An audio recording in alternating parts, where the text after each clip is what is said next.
नमस्कार. गेले 5 महिन्यापूर्वी दौंड नगरपालिकेच्या निवडणुकीची रणधुमाळी संपली आणि तिथे जे प्रस्थापित सत्ताधार होते त्यांना पायउतार व्हावं लागलं. नव्यानं तिथं नगराध्यक्षपदी दुर्गादेवी जगदाळे यांची नियुक्ती झाली आणि त्यांच्याबरोबर त्यांचे सहकारी जे काय आहेत ते सर्व बहुसंख्येने तिथं गेले. मित्रांनो, निवडणुकीच्या काळात लोकांशी संवाद साधला जातो, मतदारांची चर्चा होते, आश्वासनं दिली जातात आणि त्या निमित्तानं कामाला सुरुवात होते. आज आपल्याबरोबरती वार्ड प्रभाग क्रमांक 6 मधील उमेदवार ज्या विजयी झाल्यात त्या स्वाती निलेश सावंत आपल्याबरोबर. नमस्कार, तुमचं आवाज लोकशाहीमध्ये स्वागत. गेले 5 महिने झालं तुम्ही आता नगरसेवक पदावरती काम करताय. या दौंड नगरपालिकेच्या सभागृहामधला तुमचा अनुभव काय आहे? तसं बघितलं तर नगरपालिकेमध्ये जे काही नगरसेवक निवडून आलेले आहेत ह्यावेळी बहुतांश नगरसेवक हे नवीन आहेत. तर आम्ही ह्या 5 महिन्यामध्ये नगर परिषदेचा कारभार कसा चालतो, तिथे असणारं प्रशासन कसं काम करतं किंवा त्यांच्याकडे आम्ही कुठल्या पद्धतीने अप्रोच आमचा असला पाहिजे ह्याची बहुतांश वेळा माहिती घेतलेली आहे. ह्यामध्ये आम्हाला बऱ्याच गोष्टी लक्षात आलेल्या आहेत की इथून म्हणजे आपल्या दौंडच्या विकासासाठी जे काही कामं आम्ही आमच्या निवडणुकीच्या वेळी आमच्या जे काही अजेंडा होता त्याच्यामध्ये सांगितलं होतं की आम्ही कुठल्या कुठल्या गोष्टी करणार आहोत, तर त्याच्याशी रिलेटेड आहे. काय असा एखादा प्रसंग जाणवला तुम्हाला की तुम्ही ते लोकांसाठी करायची इच्छा होतात आणि ते तुम्हाला अडचण आहे? आता सध्याच एक उदाहरण मी देईल. आपल्या नगर परिषदेमध्ये जे काही आरक्षण प्रस्थापित आरक्षण आहेत, तर त्या बऱ्याच आरक्षणापैकी बऱ्याचशा जागा ह्या गार्डनसाठी अलोकेटेड आहेत आणि आपल्याकडे केंद्रीय सरकारच्या माध्यमातून राज्य सरकारच्या माध्यमातून गार्डनशी रिलेटेड एक स्पर्धा आयोजित केलेली आहे, ज्याचा निधी आपल्याकडे दौंड परिषदेकडे अवेलेबल झालेला आहे. आपल्याला ह्या आरक्षित जागांपैकी एक जागा तिथे सुचवायची आहे आणि ती डेव्हलप करायची ॲज अ गार्डन म्हणून. तर ह्या ज्या काही जागा आहेत तर त्यातल्या बहुतांश जागा ह्या आपल्या जे काही गावठाण आहे दौंड गावठाण, तर त्याच्यामध्ये सुद्धा आलेले आहे.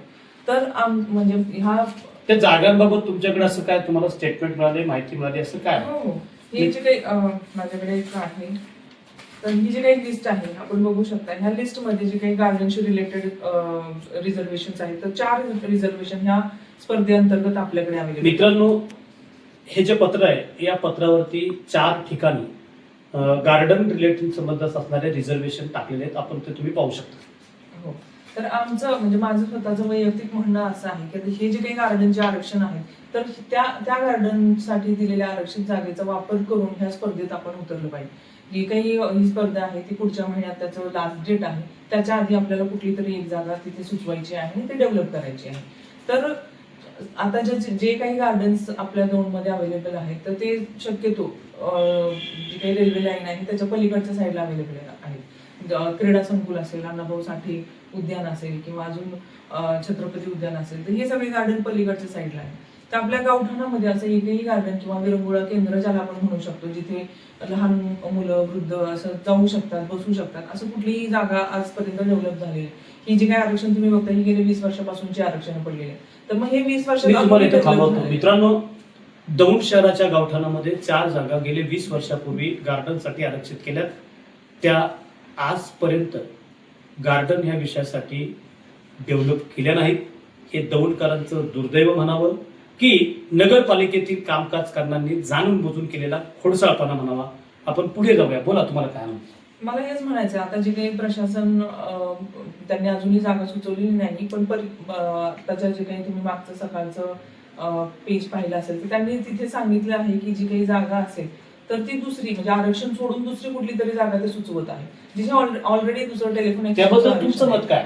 तर माझं म्हणणं हे आहे, जे काही तुम्ही सुचवत आहात तिथे ऑलरेडी दुसऱ्या गार्डन्स अवेलेबल आहेत ना, तर ते तिथंच कशाला हवं? जे काही आरक्षण पडलेले आहे ते गावठाणामधले आरक्षण असताना तुम्ही दुसऱ्या जागा का सुचवत आहात?